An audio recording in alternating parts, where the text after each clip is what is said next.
Officer of INS Vikrant, Captain Vidyadhar Harke, to declare and proclaim the commissioning warrant of INS Vikrant.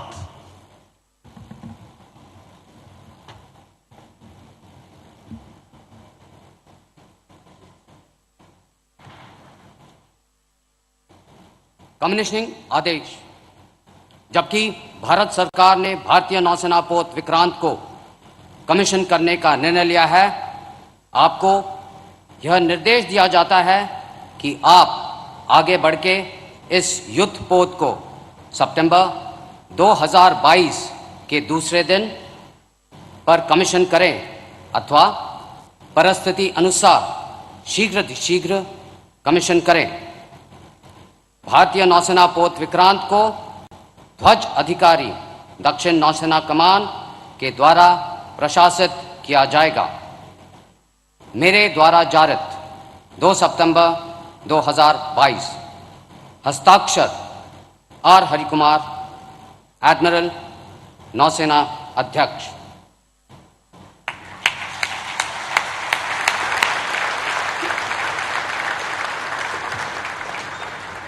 कितना बड़ा दिन है नौसेना के लिए, कितना ऐतिहासिक दिन है हमारे देश के लिए। और अब समय आ गया है उस आवाज को सुनने का जिसने हमारे देश को एक नई दिशा दी है। समय आ गया है उस आवाज को सुनने का जिसने हमारे पूरे देश में, समस्त भारतवासियों के दिल में आत्मविश्वास, प्रेरणा और संकल्प की भावना जागृत कर हमारे पूरे देश को एक लक्ष्य दिया, आत्मनिर्भर भारत। देवियों, सज्जनों और प्यारे बच्चों, जोरदार, दमदार, जानदार तालियों के साथ स्वागत कीजिए भारत के प्रधानमंत्री श्री नरेंद्र मोदी।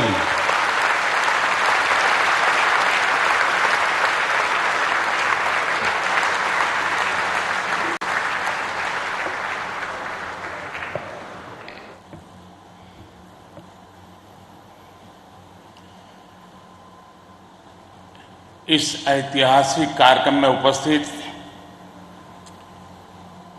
केरला के राज्यपाल श्रीमान आरिफ मोहम्मद खान,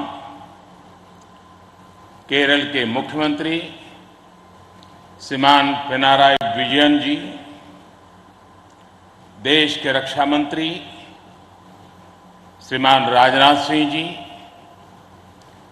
केंद्रीय मंत्रिमंडल के मेरे अन्य सहयोगीगण, chief of naval staff admiral R Harikumar ji, MD Cochin shipyard, सभी विशिष्ट एवं गणमान्य अतिथिगण और इस कार्यक्रम में जुड़े मेरे प्यारे देशवासियों, आज यहां केरला के समुद्री तट पर भारत का हर भारतवासी एक नए भविष्य के सूर्योदय का साक्षी बन रहा है। आईएनएस विक्रांत पर हो रहा ये आयोजन विश्व क्षितिज पर भारत के बुलंद होते हौसलों की हुंकार है। आजादी के आंदोलन में हमारे स्वतंत्रता सेनानियों ने जिस सक्षम, समर्थ और शक्तिशाली भारत का सपना देखा था, उसी एक सशक्त तस्वीर आज हम यहां देख रहे हैं। विक्रांत विशाल है, विराट है, विहंगम है। विक्रांत विशिष्ट है, विक्रांत विशेष भी है। विक्रांत केवल एक युद्धपोत नहीं है, ये 21वीं सदी के भारत के परिश्रम, प्रतिभा, प्रभाव और प्रतिबद्धता का प्रमाण है।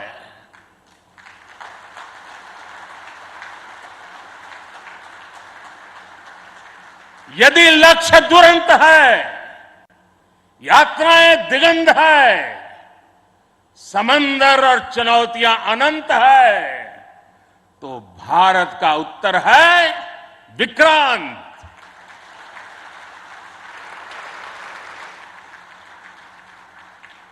आजादी के अमृत महोत्सव का अतुलनीय अमृत है विक्रांत।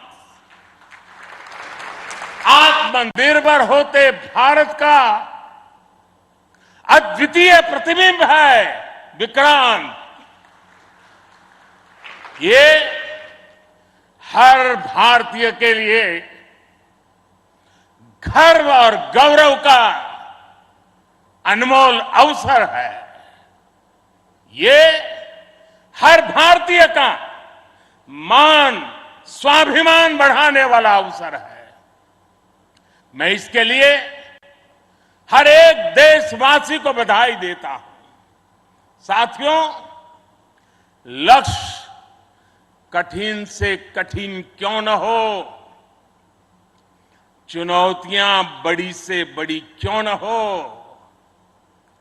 भारत जब ठान लेता है तो कोई भी लक्ष्य असंभव नहीं होता है।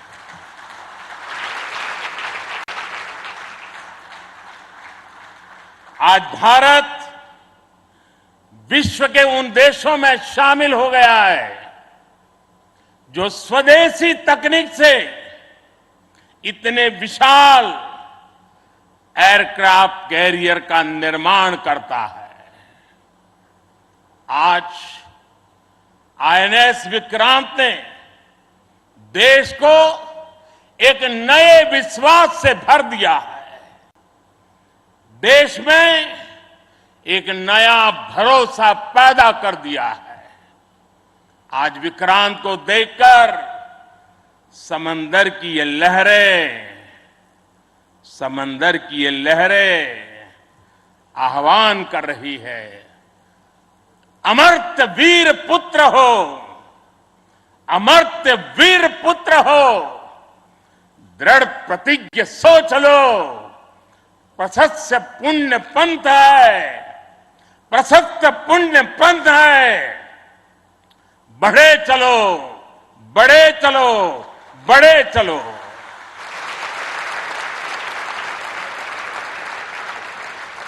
साथियों, इस ऐतिहासिक अवसर पर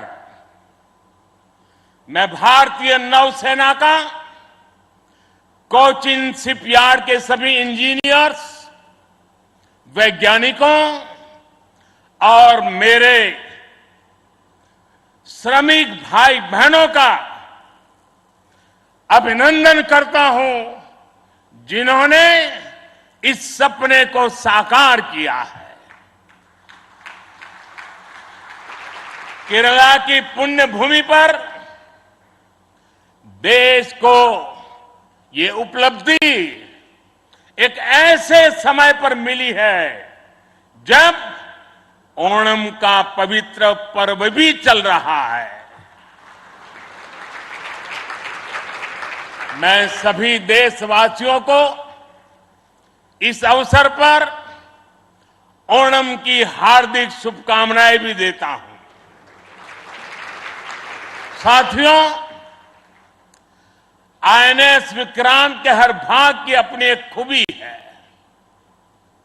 एक ताकत है, अपनी एक विकास यात्रा भी है। ये स्वदेशी सामर्थ्य, स्वदेशी संसाधन और स्वदेशी कौशल का प्रतीक है। इसके एयरबेस में जो स्टील लगी है, वो स्टील भी स्वदेशी है। ये स्टील डीआरडीओ के वैज्ञानिकों ने विकसित किया, भारत की कंपनियों ने प्रोड्यूस किया। एक युद्धपोत से भी ज्यादा एक तैरता हुआ एयरफील्ड है, एक तैरता हुआ शहर है। इसमें जितनी बिजली पैदा होती है उससे 5,000 घरों को रोशन किया जा सकता है। इसका फ्लाइट डेक भी 2 फुटबॉल ग्राउंड के बराबर है। विक्रांत में जितने केबल्स और वायर्स इस्तेमाल हुए हैं वो कोची से शुरू हो तो काशी तक पहुंच सकते हैं।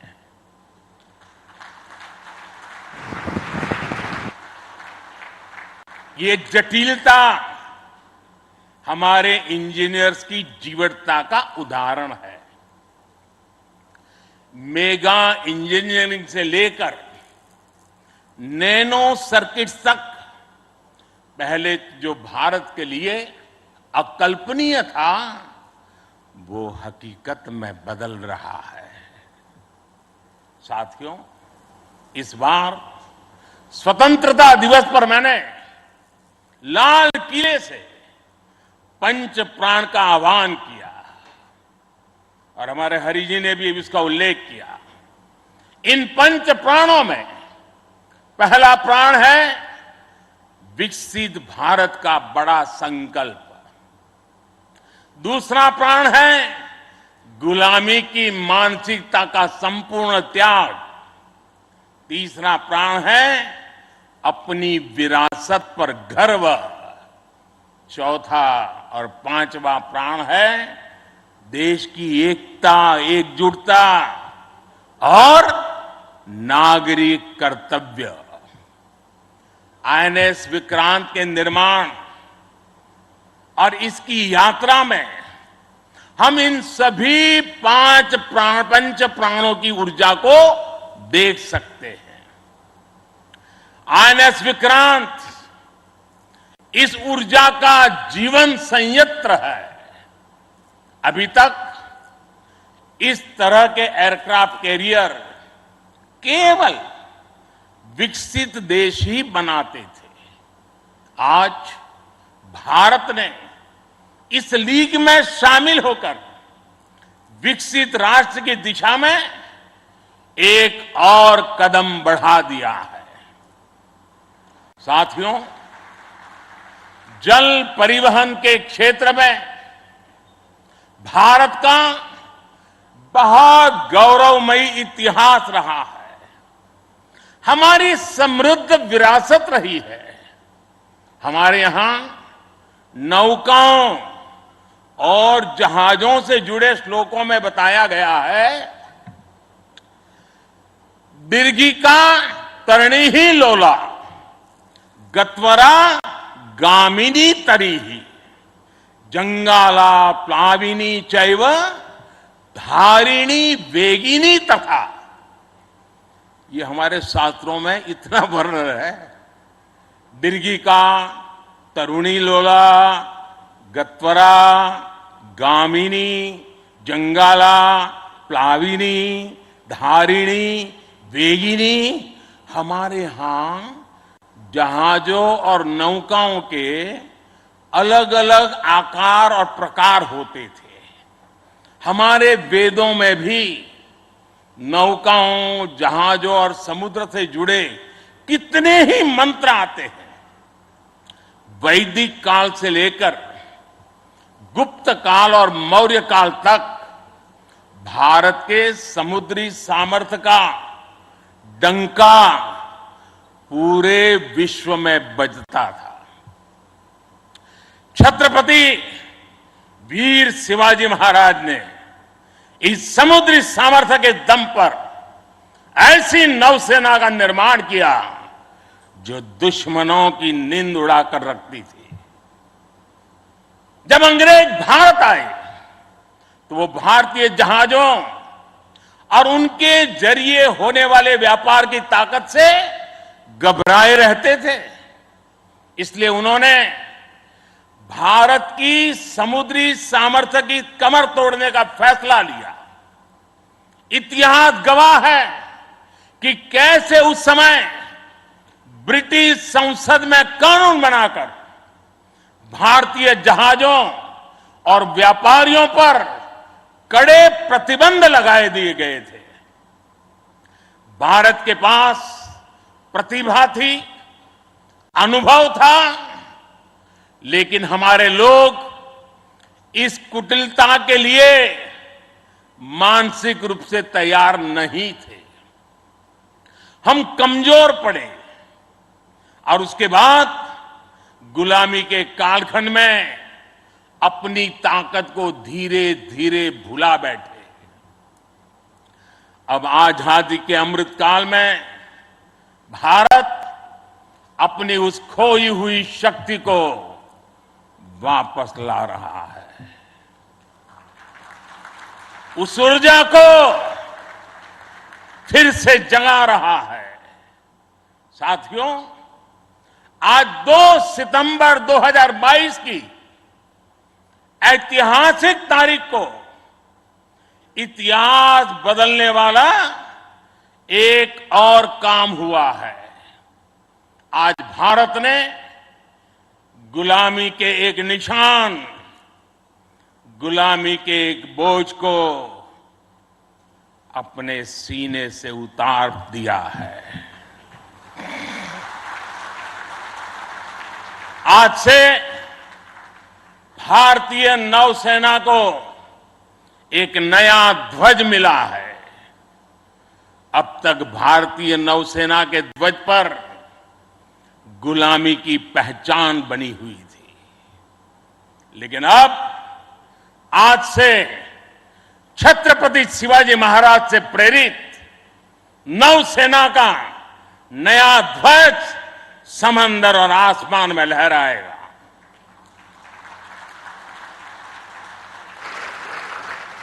कभी रामधारी सिंह दिनकर जी ने अपनी कविता में लिखा था, नवीन सूर्य की नई प्रभा, नवीन सूर्य की नवीन प्रभा, नमो नमो नमो, नमो स्वतंत्र भारत की ध्वजा, नमो नमो नमो। आज इसी ध्वज वंदना के साथ मैं ये नया ध्वज नौसेना के जनक छत्रपति वीर शिवाजी महाराज को समर्पित करता हूं।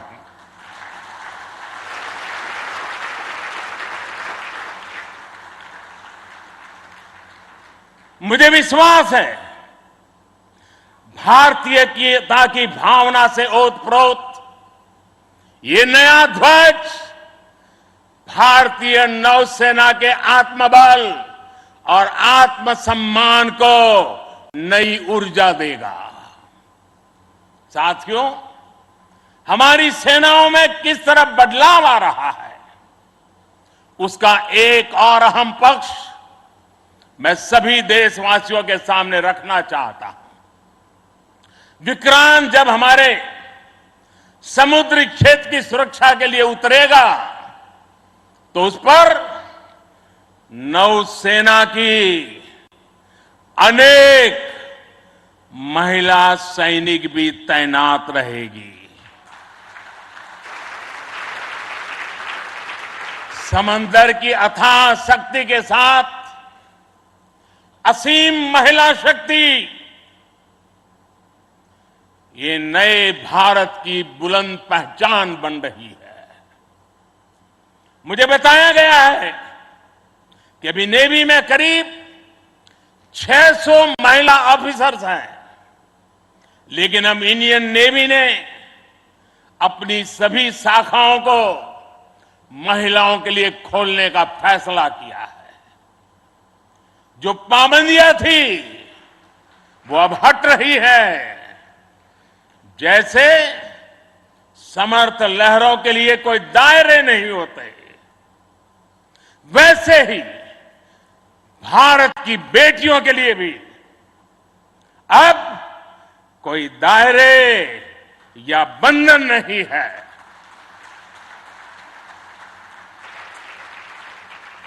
अभी 1-2 साल पहले विमेन ऑफिसर्स ने तारिणी बोट से पूरी पृथ्वी की परिक्रमा की थी।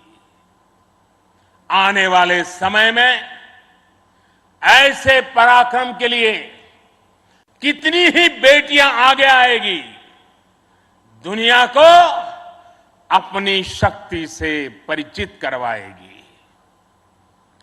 नेवी की तरह ही तीनों सशस्त्र सेनाओं में युद्धक भूमिकाओं में महिलाओं को शामिल किया जा रहा है।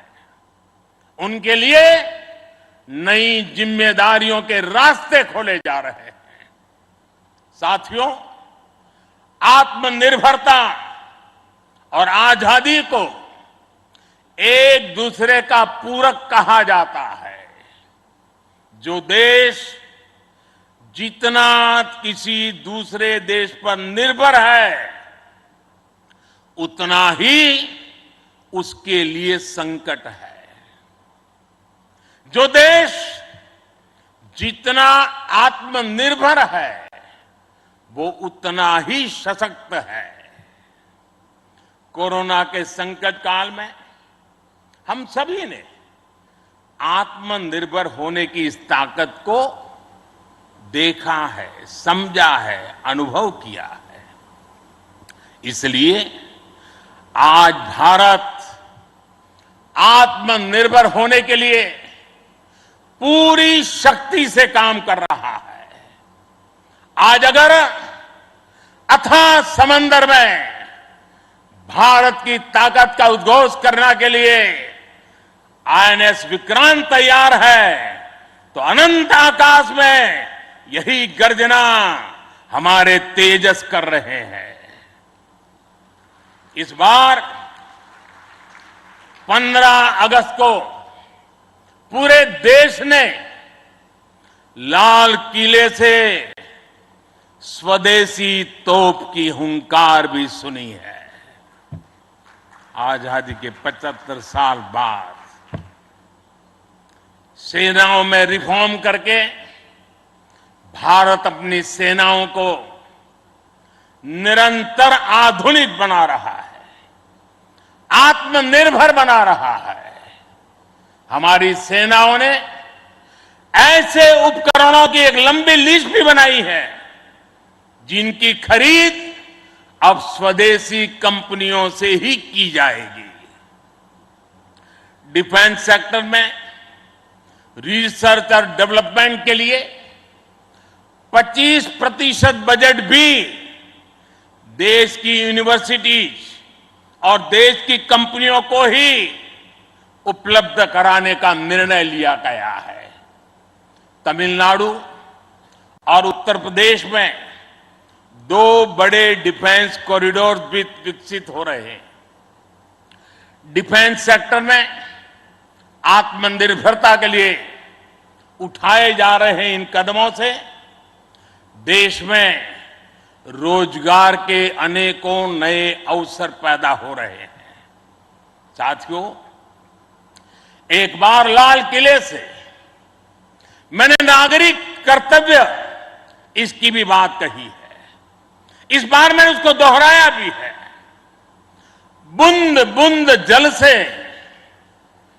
जैसे विराट समंदर बन जाता है, वैसे ही भारत का एक एक नागरिक वोकल फॉर लोकल, अगर वोकल फॉर लोकल के मंत्र को जीना प्रारंभ कर देगा, तो देश को आत्मनिर्भर बनने में अधिक समय नहीं लगेगा।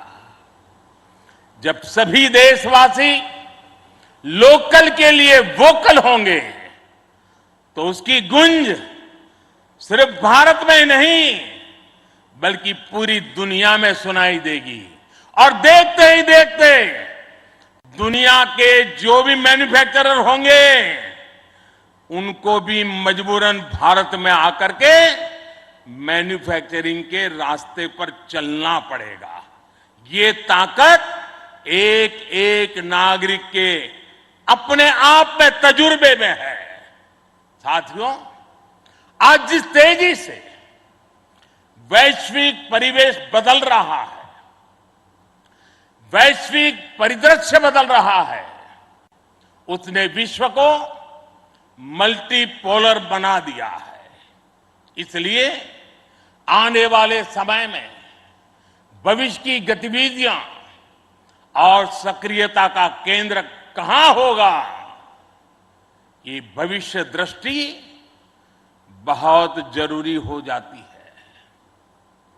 उदाहरण के तौर पर पिछले समय में इंडो पैसिफिक रीजन और इंडियन ओशन में सुरक्षा चिंताओं को लंबे समय तक नजरअंदाज किया जाता रहा, लेकिन आज ये क्षेत्र हमारे लिए देश की बड़ी रक्षा प्राथमिकता है। इसलिए हम नौसेना के लिए बजट बढ़ाने से लेकर उसकी क्षमता बढ़ाने तक हर दिशा में काम कर रहे हैं। आज चाहे ऑफशोर पेट्रोल वेसल्स हो, सबमरीन्स हो या एयरक्राफ्ट कैरियर्स हो, आज भारत की नौसेना की ताकत अभूतपूर्व गति से बढ़ रही है। इससे आने वाले समय में हमारी नेवी और मजबूत होगी। ज्यादा सुरक्षित सी लेन्स, बेहतर मॉनिटरिंग और बेहतर प्रोटेक्शन से हमारा एक्सपोर्ट, मैरीटाइम ट्रेड और मैरीटाइम प्रोडक्शन भी बढ़ेगा। इससे केवल भारत ही नहीं बल्कि दुनिया के दूसरे देशों और विशेषकर हमारे पड़ोसी मित्र राष्ट्रों के लिए व्यापार और समृद्धि के नए रास्ते खुलेंगे। साथियों, हमारे यहां शास्त्रों में कहा जाता है और बहुत महत्वपूर्ण बात कही जाती है, और जिस बात को हमारे लोगों ने संस्कार के रूप में जिया है, हमारे यहां शास्त्रों में कहा गया है, विद्या विवादाय धनम मदाय शक्ति ही परेशान परपीडनाय खलस्य साधो विपरीतम एतत् ज्ञानाय दानाय च रक्षणाय। अर्थात दुष्ट की विद्या विवाद करने के लिए, धन घमंड करने के लिए और शक्ति दुष्करों को प्रताड़ित करने के लिए होती है। लेकिन सज्जन के लिए ये ज्ञान, दान और कमजोर की रक्षा का जरिया होता है। यही भारत का संस्कार है। इसलिए विश्व को सशक्त भारत की ज्यादा जरूरत है। मैंने एक बार पढ़ा था कि एक बार जब डॉक्टर एपीजे अब्दुल कलाम से किसी ने पूछा कि आपका व्यक्तित्व तो बड़ा शांति प्रिय है, आप तो बड़े शांत व्यक्ति लगते हैं, तो आपको हथियारों की क्या जरूरत लगती है? कलाम साहब ने कहा था, शक्ति और शांति एक दूसरे के लिए जरूरी है। और इसलिए आज भारत बल और बदलाव दोनों को एक साथ लेकर चल रहा है। मुझे विश्वास है सशक्त भारत शांत और सुरक्षित विश्व का मार्ग प्रशस्त करेगा। इसी भाव के साथ हमारे बहादुर जवानों को, वीर सेनानियों को आदरपूर्वक उनका गर्व करते हुए आज के इस महत्वपूर्ण अवसर को उनकी वीरता को समर्पित करते हुए आप सबका मैं हृदय से बहुत बहुत धन्यवाद करता हूं। जय हिंद। देवियों और सज्जनों, भारत के प्रधानमंत्री श्री नरेंद्र मोदी की भव्य उपस्थिति में एक बुलंद आवाज में मेरे साथ 3 जय पुकारेंगे। आईएनएस विक्रांत की, भारतीय नौसेना की, भारत माता की।